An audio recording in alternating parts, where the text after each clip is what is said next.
Donald Trump की धमकी सुनते सुनते दुनिया हैरान है, दंग है। डोनाल्ड ट्रंप ने अपने ट्रूथ पर लिखा कि लगभग 10,000 मिसाइल जो है लोड है और एक बार में 1,000 मिसाइल ईरान पर गिराया जाएगा। इससे पहले उसने कहा था कि ईरान की नेवी खत्म हो गई, एयरफोर्स खत्म हो गई, ईरान पूरी तरह से खत्म हो गया है, उसकी सेना खत्म हो गई। मतलब सोचिए, डोनाल्ड ट्रंप की धमकी से दुनिया जो है अब अजीज आ चुका है। ईरान खत्म हो गया। सोचिए, ईरान का जो ताकत है, ईरान की जो ताकत है और राष्ट्रपति खामनेई और ट्रंप में अंतर समझिए। एक खामनेई है जो शहीद होकर अमर हो गए। खामनेई की शहादत में करोड़ों लोगों का जनसैलाब उमड़ा, और एक डोनाल्ड ट्रंप है जो जिंदा है लेकिन कह रहा है कि मुझे मारने की धमकी दी जा रही है। ये वो नेता बोल रहा है जिसने खुद ईरान के दो बड़े नेता लारिजानी और खामनेई की हत्या कर दी। यहाँ तक कि 200 स्कूली बच्चियों को मार डाला। यहाँ तक कि खामनेई की पोती, बहू, पोता किसी को नहीं छोड़ा। आप सोचिए, ये अभी तक रूस और यूक्रेन का युद्ध हो रहा है। क्या पुतिन पर हमला हुआ और क्या यूक्रेन का जेलेंस्की मारा गया? युद्धों में भी राष्ट्राध्यक्षों को नहीं मारा जाता है, लेकिन अमेरिका ने सारे नियम कायदे को धज्जियां उड़ा दिया। लेकिन अब उसकी सजा अमेरिका को भुगतनी पड़ेगी। डोनाल्ड ट्रंप डर से निकल नहीं रहा है। खबरें चलाई जा रही कि डोनाल्ड ट्रंप को अपनी हत्या होने का शक है। डोनाल्ड ट्रंप कह रहा है कि मेरे पास 10,000 मिसाइल जो है वो फाइटर जेट में लोड हैं और एक साथ 1,000 मिसाइल जो है मैं ईरान पर गिराऊंगा। तो किसने रोका है भाई? गिराओ जरा। ये मैं नहीं कह रहा हूं। भारत के एक पत्रकार हैं त्रिपाठी, आप इनको टीवी पर देखते होंगे। ये शख्स दूसरे की हत्या का आनंद लेता है। ये कह रहा है कि जो भी करना है ट्रंप जल्दी करो। इसी तरह से भारत के वो तमाम टीवी अखबार वाले जब फिलिस्तीन पर बम गिराए जा रहे थे, जब लाचार बेबस फिलिस्तीन जिसके पास न नेवी न आर्मी, उस पर जब बम गिराए जा रहे थे, तब यहाँ के पत्रकार इजराइल में बैठकर फिलिस्तीन की बर्बादी पर रिपोर्टिंग कर रहे थे और हंस रहे थे। मैंने तब भी कहा था कि ये पत्रकारिता नहीं है और ये रिपोर्टिंग भी नहीं है। और अब जब ईरान ने अपनी ताकत दिखाई है, ये क्यों नहीं जा रहे इजराइल? क्योंकि इजराइल के 50 लाख लोग बंकर में रहने को मजबूर है। जब ईरान से पाला पड़ा है तो ये रिपोर्टिंग के लिए नहीं जा रहे हैं। इन सब की घिंगी बधी हुई है, इन सबको डर लग रहा है। आप सोचिए, ये है भारत की जातिवादी पत्रकारिता जिसको मैं कहता था। ये कितना सांप्रदायिक पत्रकारिता है। और इसीलिए खबर भी सुना रहा हूं। आज तक का जो फाइनेंशियल ईयर में जो फायदा है वो 14 करोड़ रह गया है। ये भी बहुत ज़्यादा है। तमाम इस देश के टीवी अखबार का बहुजनों को बायकॉट करना चाहिए और इसका असर भी हो रहा है। मैं फिर कह रहा हूं, इस देश का टीवी अखबार जातिवादी भी था, वो तो है ही, पहले से है। अब वो सांप्रदायिक भी हो गया है। वो दिन भर हिंदू मुस्लिम करता है और इस देश में अल्पसंख्यक समाज के खिलाफ नफरत फैलाता है। वो दिन भर इस देश के दलित पिछड़ों के खिलाफ नफरत फैलाता है। और यही लोग हैं जो बेंजामिन नेतन्याहू और डोनाल्ड ट्रंप की वाहवाही करते थे। तो सोचिए, ईरान के खिलाफ भी यहाँ की मीडिया ने कई बार ईरान ने अंजना ओम कश्यप के खबर को, ईरान के जो दूतावास है उसने कहा कि ये फेक खबर है, जिसमें ये खबरें चलाई गई थी कि ईरान में लोग रोटी के लिए लोन ले रहे हैं, कर्ज लेकर रोटी खा रहे हैं। सोचिए, ईरान के बारे में कहा गया जिसके पास दुनिया का सबसे ज़्यादा तेल और गैस है, जिसने 90 दिनों में पूरे ईरान को रिकंस्ट्रक्ट कर दिया, पुनर्निर्माण कर दिया है। उस ईरान के बारे में कहा गया जिससे हमारी इतनी अच्छी बायलैटरल रिलेशनशिप है, द्विपक्षीय दोस्ती है। जिस ईरान ने भारत को चाबहार बंदरगाह दिया था, जो ईरान भारत को रुपए में सस्ता तेल और गैस देता था, उस ईरान के बारे में इस तरह की खबरें चलाई गई। उसके बाद एक और खबर आई, कई ऐसी खबरें आई जिसको ईरानी दूतावास ने खंडन किया। और अब ये त्रिपाठी को देखिए, कह रहा है कि डोनाल्ड ट्रंप ने एक अपने ट्रूथ पर लिखा कि मैं 1000 मिसाइल लोड करके बैठा हूं और मैं इसको गिरा दूंगा ईरान पर। यह शख्स कह रहा है कि जो करना है जल्दी करो। सोचिए, इसे पत्रकारिता कहते हैं। पत्रकार का मतलब होता है पीड़ित के साथ खड़ा होना। पत्रकार निष्पक्ष नहीं हो सकता है। अगर दो आदमी कहे कि एक कहे बारिश हो रहा है और एक कहे कि बारिश नहीं हो रहा है, तो पत्रकार का काम है जाके दिखना कि कोई एक झूठ बोल रहा है। ये निष्पक्षता का ढोंग नहीं चलेगा। आपको सही खबर बतानी पड़ेगी, किसकी गलती है आपको बताना पड़ेगा।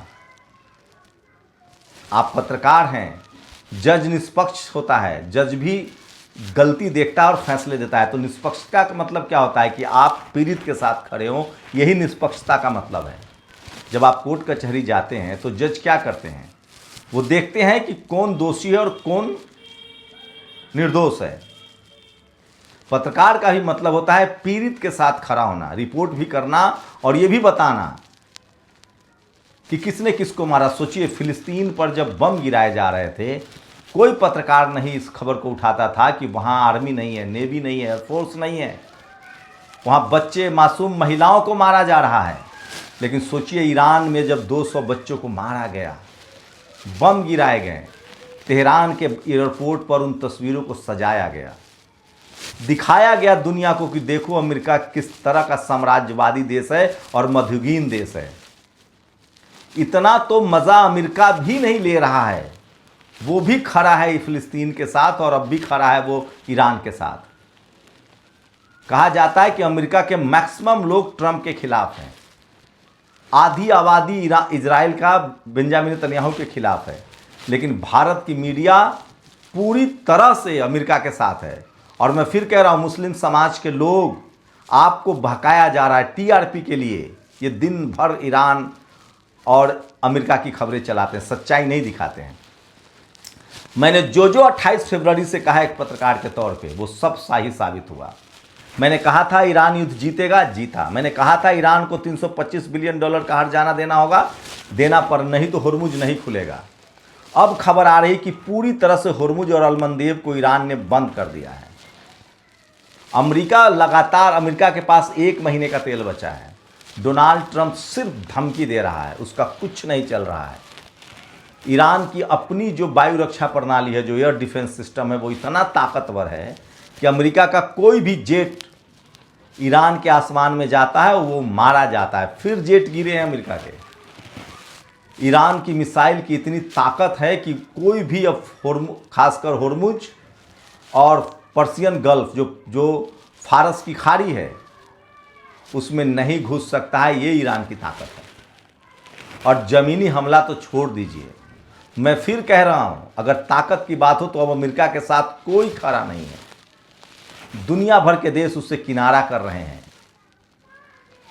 अब फिलिस्तीन और लेबनान, यमन, ये तीनों जो है वो ईरान के साथ खड़ा है। खुद ट्रंप ने कहा है कि मैं इस युद्ध में नहीं होता तो तुर्की ईरान की तरफ से लड़ रहा होता। सोचिए, 28 फरवरी से युद्ध शुरू हुआ था। अगर खाड़ी देशों को ईरान तभी हारेगा जब खाड़ी देश मिलकर ईरान पर हमला करें, तब ज़मीनी हमला में वो कुछ बिगाड़ सकते हैं, नहीं तो अमेरिका की हैसियत नहीं। और अगर खाड़ी देशों को हमला करना होता तो अब तक वो हमला कर चुके होते। खाड़ी देश पूरी तरह से ऐसा लग रहा है जैसे वो ईरान के साथ हैं और वो किसी कीमत पर अब अमेरिका के गुलामी नहीं करना चाहते हैं।